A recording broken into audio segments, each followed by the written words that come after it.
Call me Dave. Anyway, bottom. let's look at this manifesto. It's rather nicely printed. Joined by the former Conservative leader, Ian Duncan Smith. So, Ian Duncan Smith, welcome. I know you've had a hectic journey to get here. The train let you down, but you got a car. I got here. I was in Glasgow yesterday. So. There you go. Can't be all bad. Nice book. Yeah, very good, actually. It's pretty vague on content, though. Well, you know, you look back over all the manifestos over all the years. If you look back, everyone has this great folk memory of Mrs Thatcher's 1979 manifesto, but actually it was a very slim document, had only about 2 policies in it, really, and one of them was council house sales. So everyone remembers this as a great radical document. What's your equivalent of council house sales, which ended up benefiting over 1 million people, I believe? What's your equivalent? I think the huge change is to change the way in which people will be able to live their lives without government. In other words, the enhancement of the voluntary sector, the whole process about getting people back to work and making people basically take greater control of their lives. It's a big change because there's so much government now that changing it so that people actually are able to make the decisions for their own life is going to be a very, very big decision. Decisions about politicians, decisions about their schools.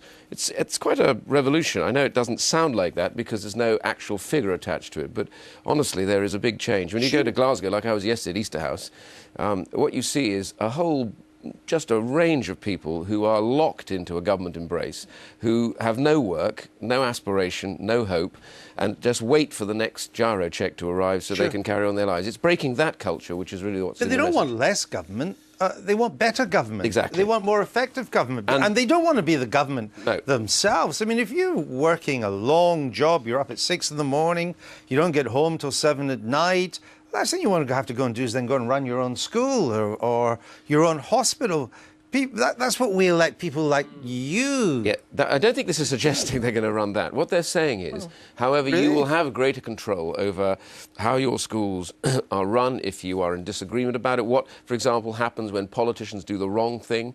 You know, do you have to sit there and wait for 3 more years or 4 more years because a politician who did something really bad then sat there and said, I don't give a damn about you? You can have some control over what I call the extremes of life that really mess your life up. I'm not asking you to act as the head teacher. This is a complicated idea, and you've just sprung it on the British people a couple of weeks before polling day. Didn't you owe it to the people to lay this argument out a long time ago and let it be debated so we can get to understand it? You're asking the British people to pick up a lot in a very short space of time. I agree, but however, this has been... So you should have sprung this earlier. Well, no, and people like me, well, I agree with the fact it's a big idea, and it's a very big idea for people to take on board.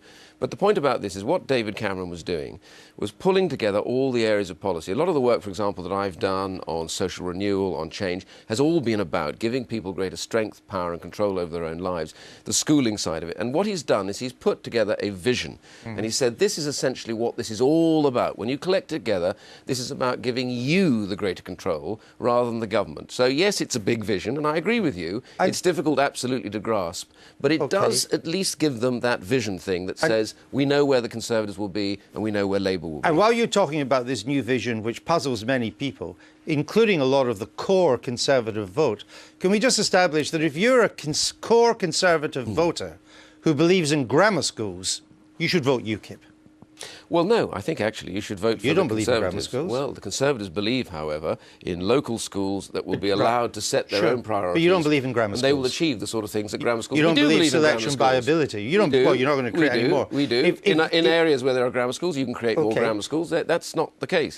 Well, I'm not sure that is your policy. That you can create more grammar schools. Within areas that there are grammar schools... If you're sceptical about climate change, as an increasing number of people are, you should vote UKIP, because the Conservatives are not sceptical. No, the Conservatives actually have a very strong view about this, which is any green taxation is a replacement for other taxation. So taxes... Do you believe in climate change? I believe that definitely the climate is changing. I think everybody in the world believes in climate change. You know what I mean. The question Your leader signs on to the climate change consensus. So if you don't believe in that, you should vote UKIP. No, because actually I think everybody believes that the climate is changing. The question is, to what degree do humans...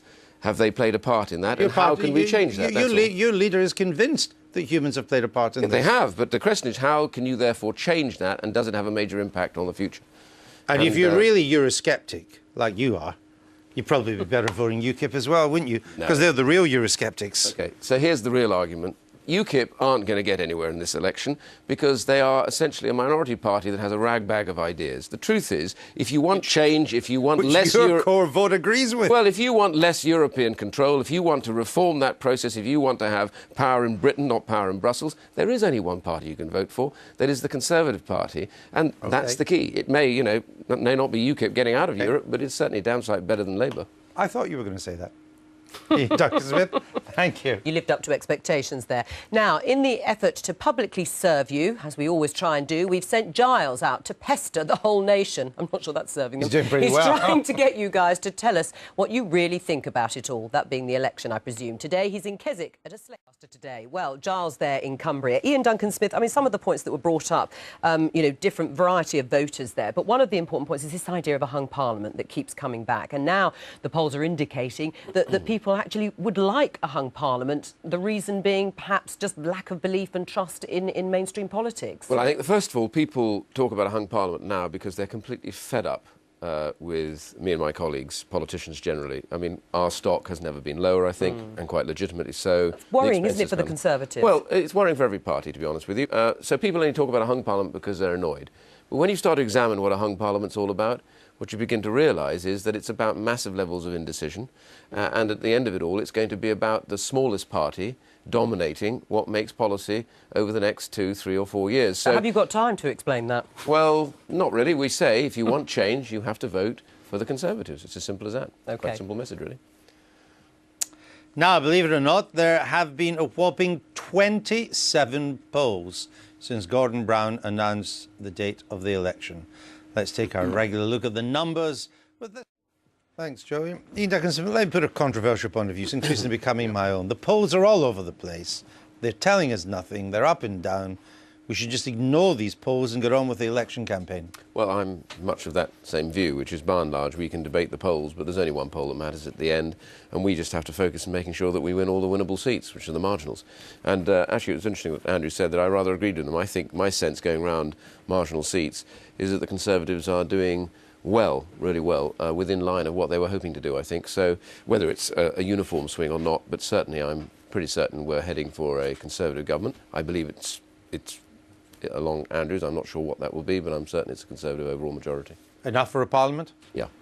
Right, and that's the Ian Duncan Smith poll. I feel it in my bones, Andrew. Of course, I've been wrong many, many times before. So. We thought we should add that health warning to it there. Now, man alive, who will be in Gordon's den with 2 fat ladies on May the 7th? I have no idea why I'm asking that question. No. But one organisation